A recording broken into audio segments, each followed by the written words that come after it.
Just who is really running the government agency that regulates the U.S. financial industry really depends on whom you believe tonight. The President and the Justice Department say it's Budget Director Mick Mulvaney, who has been no fan of that agency since its inception.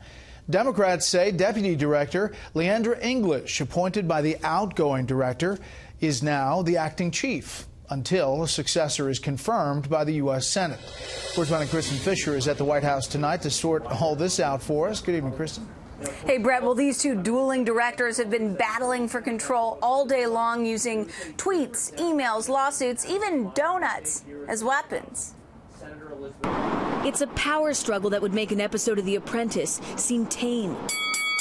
White House Budget Director Mick Mulvaney named acting director of the Consumer Financial Protection Bureau on Friday by President Trump versus Leandra English, named to the same post by the agency's outgoing Obama-era director, Richard Cordray.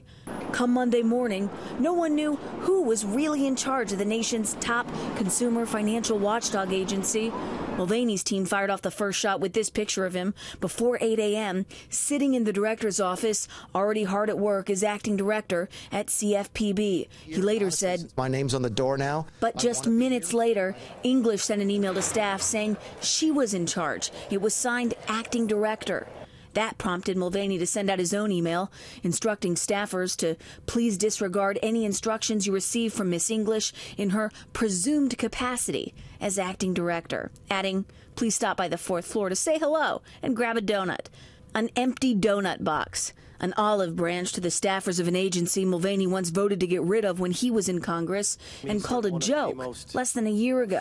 Do you still believe that CFPB is a sad, sick joke? Yes, sir, I do. Today, Mulvaney said he'd still get rid of it if he could, even as he tries to lead it. Other agencies can probably do this job just as, or if not more effectively. English is now suing the Trump administration, but today the White House press secretary said the takeover is already complete. Director Mulvaney has taken charge of that agency, and he has the full cooperation of the staff. The CFPB was established by former President Barack Obama as part of the Dodd-Frank reforms in the wake of the 2008 financial crisis. The Consumer Financial Protection Bureau will be a watchdog for the American consumer. By his side, Senator Elizabeth Warren, who's become one of the CFPB's biggest champions. This afternoon, she met with English on Capitol Hill. She was also clearly on the president's radar at an event to honor Native American war heroes. We have a representative in Congress who they say was here a long time ago.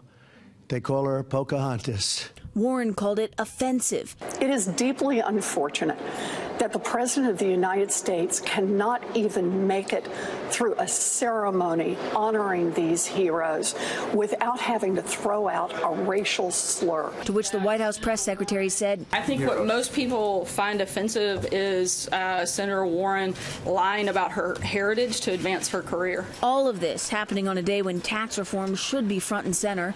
After meeting with members of the Senate Finance Committee, President Trump remained confident that he'd be able to keep his promise to the American people and give them tax cuts in time for Christmas. I think the tax bill is going very well. We had a meeting on it today. It's going to be a tremendous tax cut, the biggest in the history of our country. And moments ago, a district court judge gave government attorneys a deadline, gave them until tonight to file their opposition to English's lawsuit. As for English's future at the CFPB, well, tonight those same government attorneys would give no assurances, Brett.